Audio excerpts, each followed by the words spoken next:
Le trou à la pointe du capuchon des stylos de la marque Bic. Vous avez manié cet objet durant toute votre enfance et vous avez peut-être une fois ou deux considéré vaguement cette particularité insignifiante en apparence. En réalité, si les fabricants incluent ce détail dans leur conception, ce n'est pas pour la forme. Supposons que vous mâchiez distraitement le capuchon de votre stylo et soudainement vous l'aspirez et l'avalez par accident. Il arrive malheureusement que ce fait se produise, le plus souvent chez les enfants. Eh bien, si le bout de plastique reste coincé dans votre gorge, vous aurez la vie sauve grâce à ce minuscule trou. En effet, il permettra à l'air de circuler un temps soit peu, vous empêchant ainsi de vous étouffer mortellement.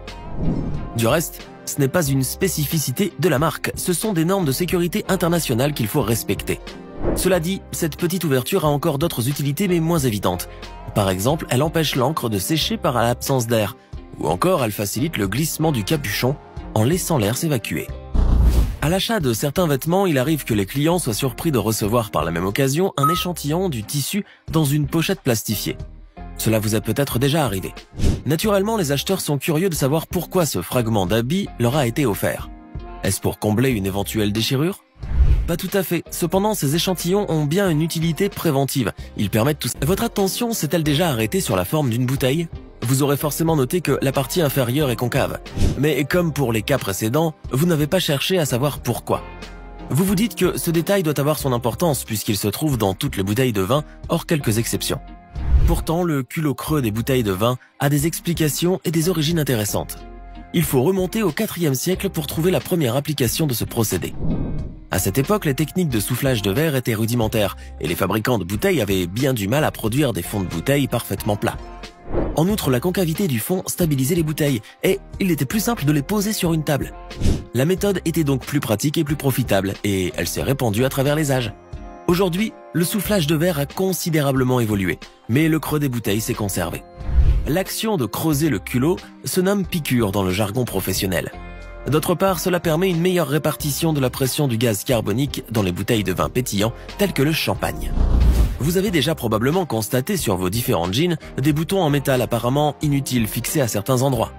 Vous souhaitez savoir à quoi servent ces ornements typiques des jeans ? Ne bougez pas, on va vous le dire.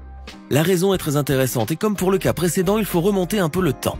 Ces boutons sont en réalité des rides. Intéressons-nous maintenant aux sous-vêtements féminins, plus particulièrement aux culottes dont la conception est plus complexe qu'on imagine.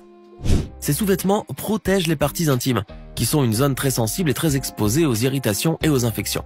Voilà pourquoi les fabricants de petites culottes ont eu un jour une idée de génie. Avez-vous remarqué que toutes les culottes comportent à l'intérieur, au milieu, une poche en manière de doublure ? Vous êtes-vous déjà demandé pourquoi ? Eh bien, cette poche est ce qu'on appelle un gousset. Il est généralement fait de coton et il empêche les frottements prolongés et le contact entre la zone intime et le tissu irritant, comme la dentelle par exemple. Ce gousset procure donc aux femmes une protection hygiénique sans laquelle les infections seraient plus fréquentes. Les enfants raffolent des sucettes et peut-être en êtes-vous friand vous-même. Si c'est le cas, il vous est sûrement déjà arrivé de remarquer à l'extrémité du bâtonnet blanc un petit trou après que vous ayez croqué tout le sucre coloré. Mais à quoi peut bien servir ce trou ? Un indice de réponse se trouve dans le premier cas qu'on a vu ensemble. Tous ceux qui ont longuement mâchonné le bâtonnet après avoir avalé tout le bonbon se représentent assez bien ce petit trou. À vrai dire, il a plusieurs utilités. D'abord, il permet de mieux... Il vous est sûrement déjà arrivé de remarquer à l'extrémité du bâtonnet blanc un petit trou après que vous ayez croqué tout le sucre coloré. Mais à quoi peut bien servir ce trou ? Un indice de réponse se trouve dans le premier cas qu'on a vu ensemble. Tous ceux qui ont longuement mâchonné le bâtonnet après avoir avalé tout le bonbon se représentent assez bien ce petit trou. À vrai dire, il a plusieurs utilités. D'abord, il permet de mieux fixer le bonbon. En effet, les fabricants font fondre du sucre dans ce minuscule creux afin que le bonbon puisse bien tenir. La seconde utilité est d'ordre sécuritaire, comme pour les capuchons de stylo. Cela empêche les étouffements accidentels dans le cas où les enfants avaleraient ces bâtonnets.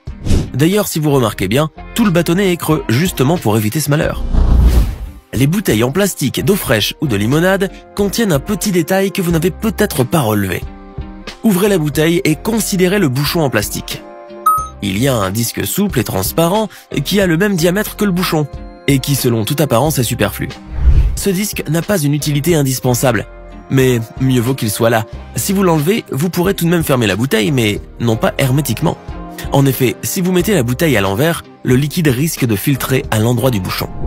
Le disque est donc un élément bien utile lorsqu'on veut mettre sa bouteille dans un cartable ou dans un sac à dos. De plus, s'il s'agit d'une eau gazeuse ou d'un soda, ce disque assure la bonne conservation du gaz contenu dans le liquide.